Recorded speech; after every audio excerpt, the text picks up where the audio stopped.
Hello there, my friends. Welcome back to another Lost Ark adjacent video. It's Topical Tuesday, where we take a look at the subreddit over the last week and we see what's been popping.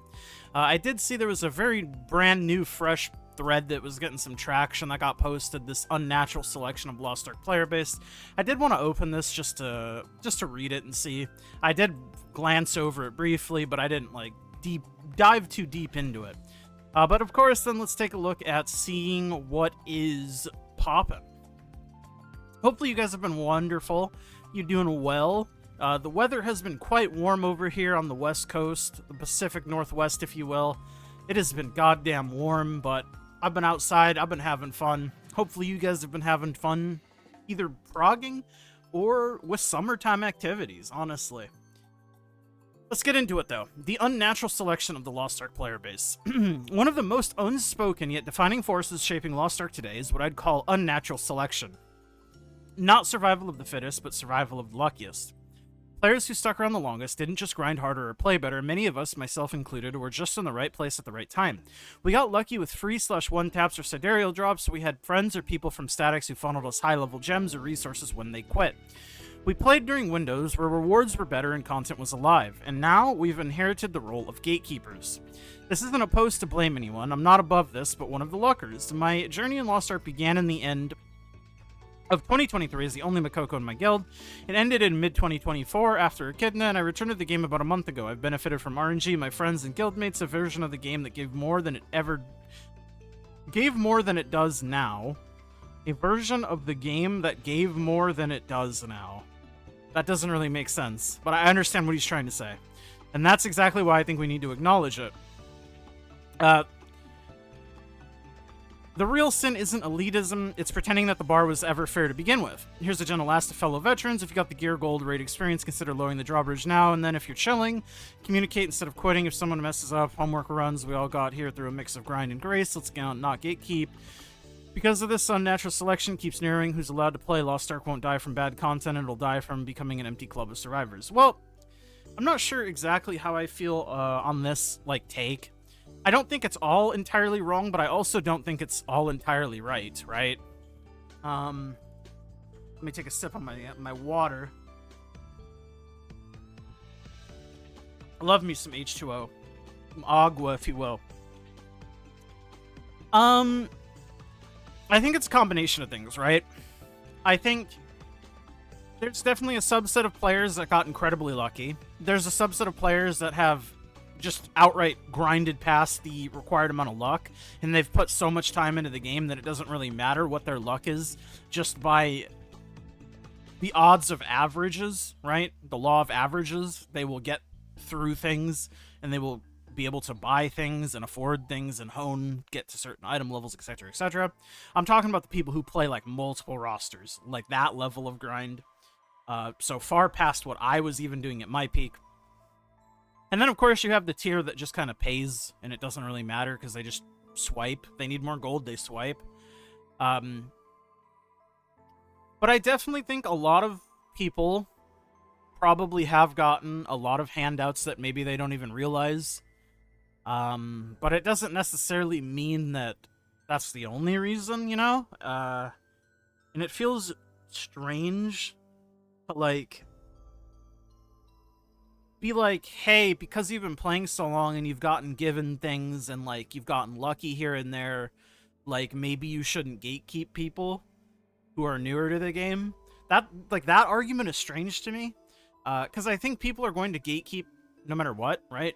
I think it's normal to want to play with people in the same quote unquote tier as you know what I mean? If you're 1690, you're probably going to want to play with other 1690s.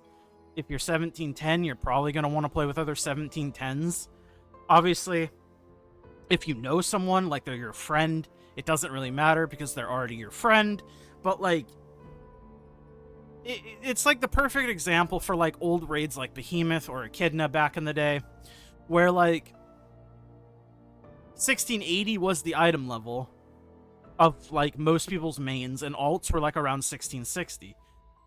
So if you were running these raids on your 1680 main, you would be more inclined to play with other 1680s. No? I think it's just natural. And I don't know what you can do to fix that. Well, I definitely think they are going in the right direction in fixing it, however slow the direction might have been. Adding revives to raids, adding reduced difficulty for the raids on top of the reduced difficulty that they already had. I think, obviously, making raids unfailable, quote-unquote, is definitely a way to do that. But I still think, at a certain point, people... If these people exist, they're going to want to play with people of the quote-unquote same tier as them no matter what, right? And nothing can change that. And I mean, they're totally within their own rights to do that, you know what I mean? It's just an unfortunate...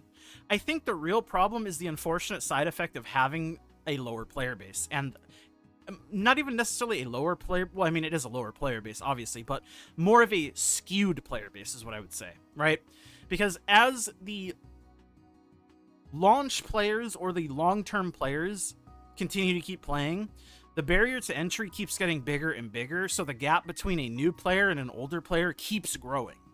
And obviously, there are supposed to be events, catch-up mechanics in place in order to make it so new players can get to near these older players and be able to eventually play with them in like a meaningful way. It just unfortunately doesn't quite work in Lost Ark right now. And because there are such a skewed number of players at the top end versus the middle or the bottom, it's very hard to play with other people of your own quote-unquote tier if you are not at the top, I think. That's my take, I think. But overall, it's very interesting to see someone blaming luck and RNG on gatekeeping. That's a new one for sure. But some of the stuff in here isn't wrong, right? It's not. It's just I don't fully get behind all of it. You know what I mean? I think it's a very valid point. I didn't get particularly lucky with anything, but I'm someone what might call a time whale. I mean, this is what I mean. You literally say, I think this is a very valid point, but then you said you didn't get lucky, you just put in the time, which is kind of what I was saying. There's like 3 different groups of people. There are the people who genuinely put in minimum and get super lucky. There are the people like this guy who grind fucking insanely hard. And then there's the people who swipe. And then, of course, static, obviously, having friends. Friends is the cheat code. Friends is always the cheat code to every video game ever. If you have friends, it doesn't really matter because you can just play with your friends, right? But I don't think arguing that is like a great thing. The repetitive time-exhausting content is the reason why there are fewer and fewer people left. 100% agree. The content you're expected to do daily, weekly, whatever, and I know for the few people out there that cling on to dear life and say, but you don't have to do it daily. No shit, you don't. But the game is designed in a way for, like, it's literally called daily and weekly content, right? And there's a limited number of these things you can run per week, per day. It's safe to say that you're expected to do it if you're playing the game in a serious manner. And the repetitive content that you're expected to do every day, every week, is far too time-consuming. Far too time-consuming compared to pretty much any other MMO out there. Obviously, MapleStory is a prime example since it's the game that I play consistently, and it's the game that I play daily, and it's the game I have played consistently.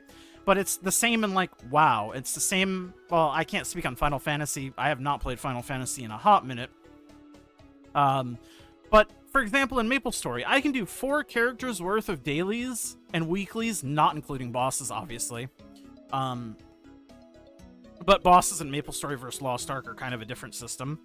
But I can finish 4 characters worth of dailies and non-boss weeklies in, like, 40 minutes. 4 characters worth of dailies and weeklies, not including raids even, in Lost Ark, would take minimum, like, hour and a half, 2 hours. And it's like, okay, that's maybe double the time. That's not so bad. That's every day. Every single day. And if we compare bosses to raids, I think it gets even worse. And that's sort of, I think, the biggest thing. This is 100% correct. It's the repetitive content you are expected to re-clear over and over. It takes too much time. The amount of time required to play the game is staggering. The 6x characters is just how the game is played. That is a lot. The dailies, raids, it's a lot. Yes, 100%. 100,000%. Personally, I cleared Mortem hard mode twice, and I'm done with the game.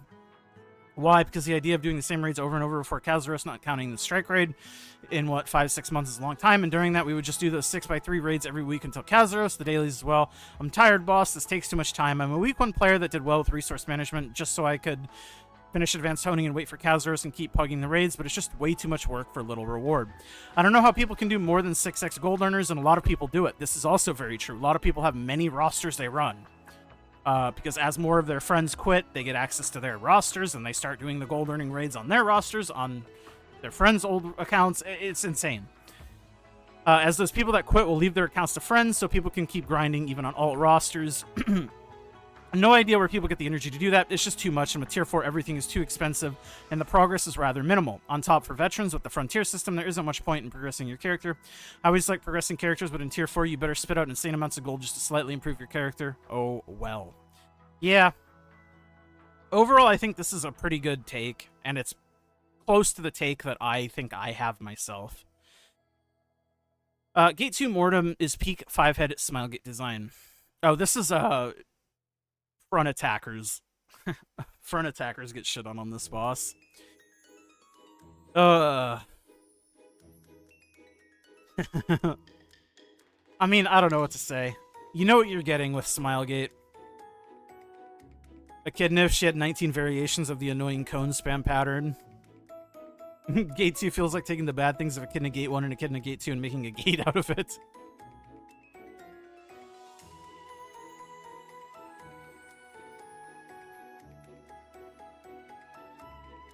Why choose between 0 DPS or griefing the team as a front attacker? I do both.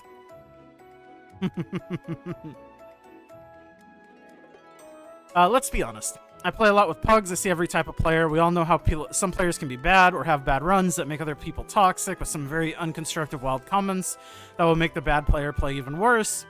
Don't forget to say a word to the good player when you see a support give your way over average buff or have some shield DR uptime. Worse to DPS, you do some big damage, go clutch counter. With Mortem, I've seen some very great players who save the run just by themselves. Take some time to thank the good players. Heart. Me on my support with 97, 99, 85. I mean, he's not wrong, I guess. But realistically, people who shit on other people for making mistakes just shouldn't happen in the first place, and I think that should be the focus more often than calling people good. Like, obviously both should happen. Like, you should defend people who are getting shit on for basically no reason. You make a mistake, oh well, that's life. You shouldn't get fucking crucified for it. But a lot of people do it. That's just the nature of the beast. I feel like that's more of a problem than people not being like, oh, hey, man, you're so good, let me slurp on your gherkin, brother.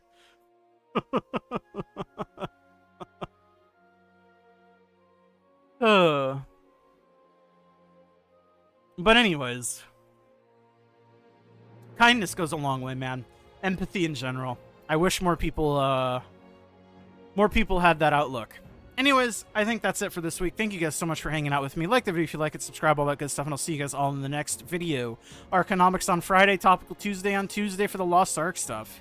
You already know how it is, man. Thank you to my YouTube members. It's Hibiscus Inner Diz, Remix My Life, I'm Nufu. Thank you guys so much, and I'll see you guys all in the next one. Bye!